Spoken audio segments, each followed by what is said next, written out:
so glad that you're here watching and listening to this video, because this is a rare opportunity I have to sit down with my good friend and colleague, Gordon Smith, who is from Gifted and Growing, which is a service where he really, the center of his practice is to do counseling and therapy for gifted adolescents, adults, and families. And you can't just go to anybody for your stuff, gifted and 2E people. So how great it is to know about Gordon, that he specializes in our people. But the other cool thing, and actually what I want to talk to Gordon about today, is his really cool improv groups that he runs for adults, gifted adults and teens. So again, how niche can you get, my friend? Oh my goodness. So we've known each other a while, and I've even had Gordon attend groups of mine and do stuff with parents and adults. I want to know, Gordon, why improv? Why is improv particularly, why does it lend itself to the gifted folks? Why should gifted folks do improv? Yeah. Talk to me. So like you said, I've been doing counseling and therapy with folks for years, and people come to me with really big challenges that they're facing from day to day, and we do all that therapeutic work. And then I started this whole improv complement to therapy. And what it does is it provides an entirely different experience for people to kind of arrive at some of the same places. That when people come to improv in a group of other gifted and 2E adults, first of all, they're feeling mirrored and met and can get that like felt sense of being in a group together. And that sense of safety that comes with that we just don't have a lot of practice with out in the world. And then the whole practice of improv is around really practicing spontaneity and practicing trusting yourself and trusting other people to have your back. And to be able to do this in an environment that you know is supportive and that is really just about play and laughter, it kind of takes it doesn't have that same sort of therapy vibe that we're going to be talking about some big heavy things. What we're going to do is practice living in the non-heavy places and to be in those spaces where we get to practice trusting ourselves and other people, and we get to do so from that place of play. And so, especially for gifted folks who go through the world feeling misunderstood and feeling not met, to be able to come together and have this space to practice this is so helpful, because then we get to carry it out into the world and begin to practice some of these improv ideas and ways of being out in the world, and you begin to see your relationships change and anxiety levels drop and perfectionism get shoved out the window, and a greater like tolerance or even acceptance or even invitation to uncertainty, knowing that this is going to be okay. I love, so safety, trust, play, laughter. I love all those words. And you know what?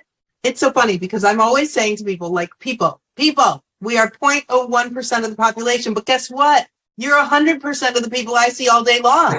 So how fun to have a place where you know you're going to be with your people and mirroring, like you said. That's just that in and of itself is unique and incredible. And I also think, Gordon, tell me what you think about this. The mission with Understanding Comes Calm is to bring out the best and raise self-confidence. My theory in life is self-confidence, man, is where it's at. And it's what's etched away at bit by bit for our 2E youth. It's starting very, very early with misunderstanding. All the way up. We don't outgrow it. We might start to understand it.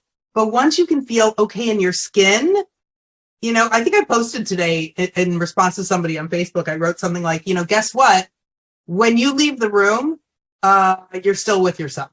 So you're the person you have to get along with. Yeah. And so often when we're working with people around gaining that self-confidence, the first step is around courage, right? It's like doing the thing that's scary. And when we come into these improv spaces, it doesn't require as much courage because it's just not as scary. The stakes are low. We're actually playing. There are no mistakes. You can count on whatever you say, that someone's going to say yes to it, and then they're going to add to it. So whatever you bring is going to be built upon. So you get to train your brain to that place of like stepping forward toward experience and people rather than being on your heels expecting misunderstanding. I love it. Yes, and not yes, but. That's right. Yeah, not no because. Yeah. Awesome. And not actually. Yeah. So so many questions. Okay, so how'd you get started in this? I mean, obviously, you and I talked a little bit before we jumped on, and the center of your practice is really therapy. But so, like, what happened? Yeah. So, COVID hit, lockdown hit, and I moved my whole practice online. And I was looking for ways to build intimacy and trust more effectively in online spaces. And I was just researching around this and ways to do this. And so I attended all these experimental groups who were doing all kinds of crazy things in March and April of 2020 and stumbled into Second City's online improv class and took it and realized immediately that this was it, that somehow this group of people who had never met were being so goofy and open with each other within 5 minutes of meeting, like goofier and more open than they might be with their families or with their friends. And I realized that this culture that was being set up through improv and the ability to facilitate play really allowed for this instantaneous experience of, oh, this feels okay. I'm okay. We're all in this together. Very cool. I did their improv for therapists group, and then I joined the improv therapy group, and then I was on the board, and then I was an instructor. And so I've just been moving through this for over 2 years now. And I guess it's coming up on 3. And really just like learning how to facilitate that space. And for me, what it means is I get to just like show up and hang out and play with some of the most complex, interesting people in the world. So you have your PhD in improv. Cool. So, okay. Well, I want to talk to you forever and I want to play with you.